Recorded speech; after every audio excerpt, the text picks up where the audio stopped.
आपल्या माध्यमातून बुलढाणेकरांना आव्हान आहे की बुलढाणा शहरातल्या नवीन पाईपलाईनचं काम जवळपास पूर्णत्वास आलेलं आहे।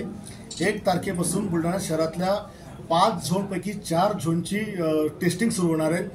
जे जुने कनेक्शन आपल्या नागरिकांचे आहेत ते जुने कनेक्शन बंद करून नवीन पाईपलाईन प्रत्येक नागरिकांनी कनेक्शन घ्यायचं आहे, जेणेकरून नवीन पाईपलाईनद्वारे त्यांना प्रेशरने पाणी त्या ठिकाणी जाणार आहे।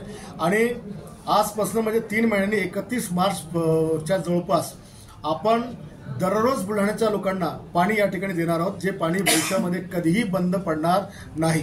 जोपर्यंत 50-50 वर्ष आहे तोपर्यंत हे पाणी कधी बंद पडणार नाही, कारण खडकपूर्णाचं पाणी देखील महिन्याभरात आपल्या डॅममध्ये येतं। डोंगरखंडाला एक नवीन डॅमची निर्मिती आपण करत आहोत, पण आहे त्या व्यवस्थेवर आता बुलढाणेकरांना 3 महिन्याच्या आत दररोज पाणी त्या ठिकाणी मिळेल। म्हणून नागरिकांना आव्हान आहे की त्यांनी आपले जुने कनेक्शन पाईपलाईनचे हे नवीन पाणी पुरवठा करण्यात यावे। शहरात एकूण किती झोन आहेत? 5।